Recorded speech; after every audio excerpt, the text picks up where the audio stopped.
Fillimisht me vendimin e saj të kundërligjshëm për të leju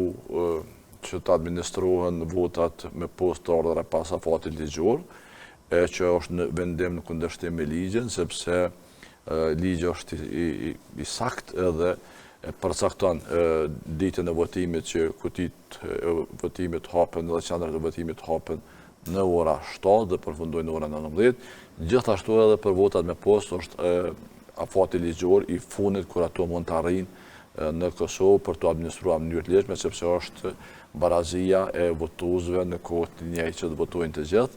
Dhe data është e përcaktuar që të nesërmen e ditëve zgjidhje dhe në ora 16. Kjo është afat ligjor i cili nuk mund ta ndryshoj asnjë antar i KQZ-s me vendim, sepse KQZ-ja është administruese e zgjedhjeve dhe nuk është organ ligjvendës, po është ligjzbatues. Po pse atëherë edhe gjykatat i rrëzun edhe se keni bërë ankesë edhe për këtë, zotëria Xhiu? Kemi bërë ankesën për këto, por PZAP-ja e ka husit pafashme duke thirrur në atë se si janë ankuar në vendim, sepse vendimi është marrë me 10 dhjetor, ndërsa administrimi i votave me të ardhura pas afatit ligjor ka filluar të bëhet pas vitit të ri, dhe njoftimi zyrtari i KQZ-s se po pranon votat pas afatit ligjor ka qenë me datën 7 janar, me njoftimin zyrtar cilën e ka bërë dhe ne kemi menuar që QNR-ja është duke administruar votat e rregullatore në afatin ligjor. Mirë, po kur KQZ-ja ka dalë me njoftim që duke administruar dhe duke futur në rezultat votimit edhe votat e ardhura pas afatit ligjor, ne me njerë të nesër me datën 8, pra brenda atyre 40 datorit që është e parapane me ligj, kemi bërë ankesën. Mirë, po ankesa jonë pra ka qenë për mos administrimin dhe mos mi fut në rezultat zeror votat cilat kanë ardhur pas afatit ligjor bazuar në njoftimin që ka po KQZ-ja. Mirë, po PZAP-ja nuk është marrë me ankesën tonë në thelb për çka jemi ankuar, mirë, po ka thonë që kjo është një vendim i KQZ-s me vota unanime, i marrë me datë 10 dhjetor dhe ju nuk e keni kontestuar atë vendim. Pavarësisht asaj se është kontestuar apo jo vendimi në kohën kur është marrë, asnjë vendim nuk mundet me qenë i vlefshëm kur është kundërshtim me ligjin. Dhe ne jemi ankuar në administrimin e votave të ardhura me postë. Sigurisht që tash momentin që KQZ-ja shpall rezultatet përfundimtare, hapet mundësia ligjore për kontestimin edhe të vendimit, po edhe të administrimit të votave me postë. Unë besoj shumë që kjo çështje është edhe e argumentuar edhe me vendimet paraprakë gjyqësore të vitit 2000. Po sigurisht që po, sepse kemi një precedent të mahershëm edhe vendim gjykatës vitin 2019 për ankesën e nisme për votat të ardhura jashtë vendit pas afatit ligjor, që është pothuajse rast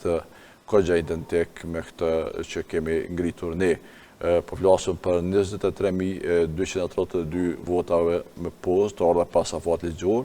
dhe nuk kontestohen votat cilat kanë mritur në Kosovë brenda afatit ligjor, sepse diaspora ka pas drejt në votojë nga data 14 dhjetor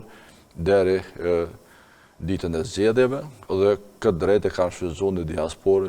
28.555 qytetarë, dhe ato nuk kontestuan sepse janë votat rregullta. Mirë, po të gjitha votat tjera që kanë ardhur pas afatit ligjor janë votat që kanë mbredh rrugëve të Evropës ose depove të caktuara, derisa kanë arritur në Kosovë, disa edhe pas datës 5, kanë arritur diku deri me sa kemi pa njoftimet e KQZ-s deri me datën 7 janar. Pra po flasim për një periudhë për afërsisht 10 ditore të vonesave të mira ku ti flet votimeve me postë, e cilat gjatë numërimit është pas që shumica prej tyre kanë qenë të plotësuara nga një ose dy dur, prandaj edhe... Pra thonim, dyshoni që mund të ketë ndodhur ndonjë keqpërdorim rrugës? Po, sigurisht që janë dyshimet bazume, ka dhe informacione, mirë po edhe vëzhgues tanë që kanë qenë në procesin e numërimit në QNR, tregojnë që vëret qartë se këto votat të ardhura pas afatit ligjor janë të plotësuara nga 2 ose 3 dur. Prandaj kam kërku nga Prokuroria e Kosovës që pas rastit të Prizrenit të bëjnë një hetim të plot të votave me post edhe të nështrohen një ekspertizë forenzike, grafologjike për të vërtetuar se a janë të plotësuara këto vota nga dorë të ndryshme ose votues të ndryshëm, apo janë të plotësuara nga grupet të caktuara të cilat kanë menaxhuar, dirigjuar dhe sjellur këto vota me post jashtë afatit ligjor. E me këtë do zbulojë edhe një skemë më e madhe e krimit elektoral të procesit të votimit jashtë vendit. Me përmendet Prizrenin, si e pat ishte një manipulim masiv i votave atje mbi vetëm në rajonin e Prizrenit ishin 168.000 vota të tjetërsuara, disa të hequra e disa të shtuara ndaj kandidatëve tjerë.